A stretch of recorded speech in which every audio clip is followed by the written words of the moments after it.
Há alguns anos atrás eu fiz aqui no canal uma série de vídeos analisando os Luas Superiores, o grupo antagonista principal de Kimetsu no Yaiba. Esses vídeos têm alguns pontos pertinentes até hoje, mas olhando em retrospecto eu acho que já tá na hora de fazer um remake de todos com a qualidade atual. Por isso hoje a gente vai falar de um Lua Superior que traz uma discussão muito interessante na obra, que fala não só sobre humanidade, mas também sobre honra, orgulho e força. Um personagem que na visão de muitas pessoas, inclusive da minha, é o melhor personagem da obra. Bom, eu sou o Gabriel e no vídeo de hoje a gente vai falar sobre o Akaza. No arco do Trem Infinito, o Akaza surge pela primeira vez, e na sua primeira aparição ele já cumpre muito bem a sua função, ser um antagonista extremamente marcante. Kimetsu é uma obra que trabalha bastante com momentos de ação crescente, que se tornam calmaria após a morte do Oni vilão daquele arco. Mas o arco do Trem Infinito quebra esse padrão. Isso porque após a morte do Oni principal, o Emo, outro antagonista ainda mais poderoso chega na batalha, o Akaza. A pressão emanada pelo Akaza nessa primeira aparição é algo de outro mundo. É a primeira vez que a gente vê um Lua superior e o Akaza faz jus a isso. Ele é algo assustador, algo que parece humano, mas que você como espectador sabe que tem força suficiente para matar todos ali se quiser, e apenas não o fez ainda. Quando a luta do Akaza e do Rengoku começa, ela tem alguns aspectos interessantes, a começar pelo paralelo óbvio que é possível perceber entre os dois, algo que vai ser ainda mais ressaltado no Akaza mais pra frente. A honra de um lutador, de um guerreiro, qual o valor da força que um indivíduo carrega em si. Rengoku acredita que os que nascem fortes devem usar essa força para proteger os fracos, enquanto o Akaza acredita que os fortes devem usar sua força para subjugar os fracos. O ideal dos dois se põe em conflito e conforme a luta avança, você como espectador fica sentindo um nó na garganta. Você torce pelo Rengoku, porque você acredita no que ele diz, você gosta do Rengoku, você viu ele pelo arco do Trem Infinito inteiro, enquanto o Akaza lentamente vai empurrando ele contra a parede, derrotando o Rengoku lentamente. O Rengoku sendo lentamente colocado para trás, sendo colocado à prova exatamente o que estava sendo discutido naquele momento. O fato de que o Rengoku ainda era humano, enquanto o Akaza era um Oni. Portanto, para o Akaza, era impossível ele ser derrotado. Ele tinha mais força do que o Rengoku. E isso era tudo que valia. A personalidade do Akaza nesse momento também é concisa com a de um ótimo vilão para a obra. Não só pelo valor que ele tem como ameaça real, mas também por ele ter esse ideal que vai contra tudo que o protagonista, o Tanjiro, acredita. O Rengoku, a essa altura, estava sendo um grande exemplo para o que o Tanjiro queria se tornar.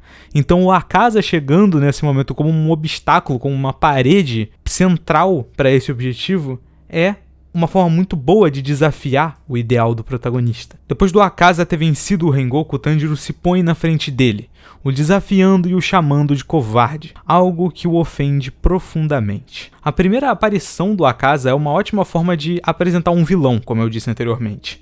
Apenas com a aparição dele aqui, você já cria a inimizade dele com o público, afinal o Akaza defende algo que vai contra o senso comum e ainda matou o Rengoku, um dos personagens mais carismáticos e interessantes da obra. E ainda, como eu disse, tem um conflito direto e ideológico com o Tanjiro no final dessa luta, deixando marcado uma promessa de que eles iriam se reencontrar. E esse reencontro finalmente acontece no arco do Castelo Infinito. Mas antes da gente ir para esse arco, propriamente dito, o Akaza tem algumas outras poucas aparições, onde a gente consegue ver mais detalhes minuciosos ali sobre a personalidade dele. A começar pelas cenas onde ele interage com o Muzan, após o fim desse arco, onde a gente vê que o Akaza, mesmo tendo uma personalidade bem extrovertida e bem livre, quando ele se encontra com o Muzan, ele é totalmente subjugado. Algo que conversa diretamente com o que o Akaza diz sobre o forte e o fraco. O Muzan é mais forte que o Akaza, por isso ele subjuga o Akaza e o Akaza entende isso. Porém, a relação do Akaza com o Kokushibo e o Doma é um pouco diferente. Akaza não respeita o Doma, mas respeita o Kokushibo, muito provavelmente pelo que cada um deles representa. Akaza enxerga Kokushibo como um guerreiro, mas não consegue enxergar esse mesmo valor no Doma. Isso porque o Doma não valoriza a honra e o orgulho da força, assim como o Akaza e o Kokushibo fazem. Um aspecto interessante que reflete isso também é o fato do Akaza nunca devorar mulheres ou crianças, e apenas devorar homens, enquanto o Doma faz justamente o contrário, só devora mulheres, o que constrói ainda mais essa inimizade, essa relação oposta de contraste que os dois têm nesse aspecto. Finalmente, no arco do Castelo Infinito, quando Tanjiro e o Tomioka andam pelo castelo, eles acabam por se encontrar com o Akaza, iniciando uma grande batalha final. Nos meus vídeos sobre os Luas, eu ressaltei uma coisa: os Luas superiores e os caçadores que se enfrentam diretamente não são escolhidos ao acaso, eles são selecionados por possuírem paralelos fortes entre si, e isso é perceptível no caso do Akaza com o Rengoku e o Tanjiro, duas pessoas que têm um ideal diretamente oposto ao dele. Mas e quanto ao Tomioka? Bem, o Tomioka é um caso um pouco mais complexo, mas também possui uma discussão interessante que conversa com o Akaza. O Tomioka era uma pessoa que não via valor na sua força, alguém que renegava seu cargo como Hashira por não se achar forte o suficiente, um indivíduo que não se orgulhava de suas capacidades e não se colocava na mesma prateleira dos fortes, ele se achava fraco, sendo diretamente oposto à parte do Akaza, que diz mais sobre o orgulho a respeito da própria força. Quando a luta continua correndo, o Akaza menciona algumas vezes como o Tanjiro o irrita, por ele possuir em si características de uma pessoa otimista. O Akaza não entende exatamente o porquê desgosta disso particularmente, mas quando temos um vislumbre completo do seu passado, nós podemos entender o que isso significa, além de, claro, o significado real de todos os simbolismos presentes no personagem. Akaza nasceu como Hakuji, um homem que cometeu uma série de roubos e agressões em uma tentativa de salvar seu pai doente, algo que ele não conseguiu fazer. Ao descobrir sobre o que seu filho havia feito, o próprio pai de Hakuji encerrou sua vida para que ele não fosse mais um fardo para o seu filho. Vagando pelas ruas, o Hakuji foi encontrado por Keizo, um homem que o acolheu e o treinou. Hakuji depois conheceria Koyuki, a filha de Keizo, que se tornaria a sua noiva. Ele passou bastante tempo vivendo ali ao lado daqueles dois, os tornou a sua família, até que um dia tudo foi arrancado dele quando o dojo rival envenenou a água do dojo do Keizo, assim matando ele, Koyuki e todos os outros discípulos. Enraivecido, Hakuji matou todos os membros do dojo rival com suas próprias mãos, sendo achado por Muzan logo em seguida e se tornando um Oni. Esse passado do Akaza carrega em si muita coisa, a começar por ele por si só causar uma grande subversão não só ao personagem, mas à visão que o espectador tem dele. O Akaza deixa de ser o monstro terrível que ele parecia ser antes. Agora você o entende seu sofrimento e o porquê dele agir como age.